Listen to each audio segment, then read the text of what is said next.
Large wind farms, solar panels on rooftops, biogas plants. Germany is changing because of its energy transition. But what does energy transition really mean? Why is it so important now? And where are the opportunities and challenges? We need energy in all areas of life, for transportation, and as heat and electricity. Today, we get most of our energy from fossil fuels. But there are many arguments against the use of fossil fuels. Two of the most important factors: since the beginning of industrialization, we burn more and more fossil fuels, releasing large amounts of carbon dioxide. This increases the greenhouse effect, which is causing the Earth to heat up rapidly. We have induced man-made climate change, which dramatically changes our planet's natural processes and creates a number of problems. Fossil fuels are finite. Especially the amount of available oil, our main energy resource, is decreasing rapidly. There is still some oil left, but exploitation is becoming increasingly expensive, unsafe, and dangerous for the environment. Both factors are exacerbated by rapid economic development in emerging countries. The result: accelerated climate change and increasing resource scarcity. To curb this trend, a massive shift in energy policy is essential. Nuclear power is no solution. The catastrophe of Fukushima has shown this once again. Germany's energy transition involves two main changes. First, a shift to renewable energy instead of fossil fuel. Second, a decrease in energy use through design, technology, and energy efficiency measures. Let's take a closer look at these issues. Renewable energy sources. This means the extraction of energy from materials that are not finite or that regenerate themselves. This can happen in large plants, but also on a small scale in private households, close to the consumer. Wind turbines have rotors, which are moved by the power of the wind. A generator then creates electricity.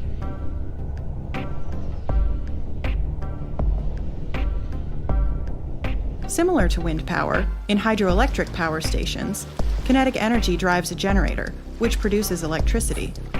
Wave and tidal power plants use the natural movement of the sea. There are two major forms of solar energy. Solar collectors heat a transmission medium with the sun's energy. On a small scale, this includes hot water heaters for individual households. On a large scale, concentrated solar power plants produce electricity. Solar photovoltaic cells convert the sun's rays directly into electricity. These systems are often installed on rooftops. Geothermal energy can also be absorbed by collectors. Just a few meters below the Earth's surface, the increased temperature can be high enough to supply the heating for private households. In regions with high underground temperatures, electricity can also be generated in this way. Biomass from animal and vegetable substances, like organic waste from agriculture and households, or specially grown energy crops, can generate electricity or be converted into fuel. The fermentation of these substances produces methane gas, which is transformed into electricity and heat in cogeneration plants. Ethanol and biodiesel fuels can be produced with special energy crops. Solid biomass is burned in order to generate heat or electricity. When burned, plants only release the amount of CO2 they have absorbed during their growth. Thus, the carbon balance is neutral. From the energy source to the consumer, energy runs through various conversion processes. In each of these steps, energy is lost. To increase energy efficiency means to minimize these losses, or in other words, to win as much net energy as possible from the original energy source. Many losses in industry and households can be avoided. In electricity production and in many industries, a great amount of heat is released as a byproduct. Heat and power cogeneration uses this energy to heat the surrounding community. Old appliances with a high power demand can be exchanged for more efficient ones. This decreases power consumption and lowers costs for the consumer.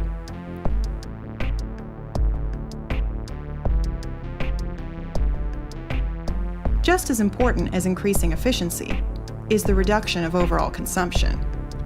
Our way of life uses too much energy. We need to conserve.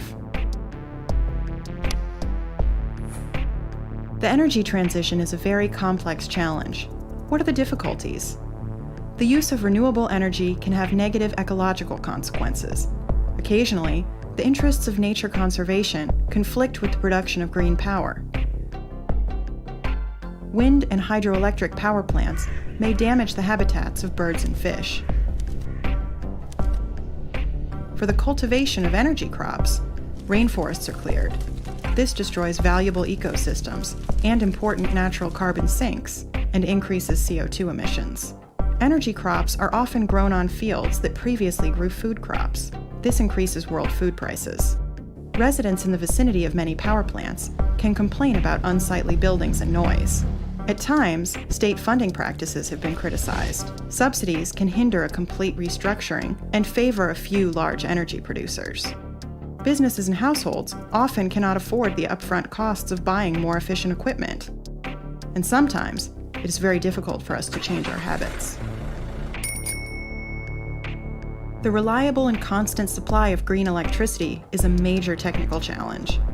2 points are particularly challenging: the structure of power grids and the storage of power. In Germany, for example, energy production and consumption are located in different regions. The largest supplier of renewable electricity, wind power plants, are mostly located in the north due to good climate conditions. Much of the country's energy-intensive industry, however, is located in the south. Currently, the power grid lacks the capability to transport enough energy from north to south. As a result, energy often has to be bought from other sources, even though enough energy is actually produced. In addition, renewable energy sources are heavily dependent on the weather. Their output fluctuates. In times when power plants achieve a high performance, for example when there is a strong wind, there's a lack of sufficient storage capacity for the energy surplus. Pump storage stations are a way to store some electrical energy.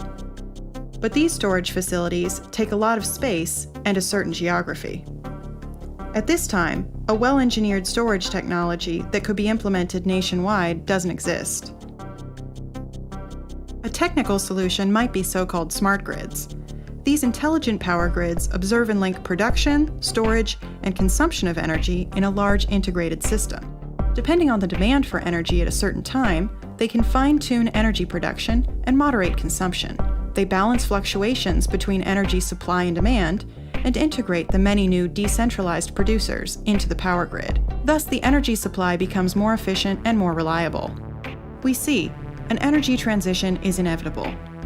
The change to renewable energy definitely poses many challenges, but these are much smaller and easier to deal with than the consequences of continued reliance on fossil fuels. And the energy transition also offers enormous opportunities. The exploration and development of this new economic sector is creating many new jobs. We also reduce our dependence on oil and gas imports. With its energy transition, Germany, as well as other countries, can play a leading role in developing new technologies and can make an important contribution to shaping a sustainable future.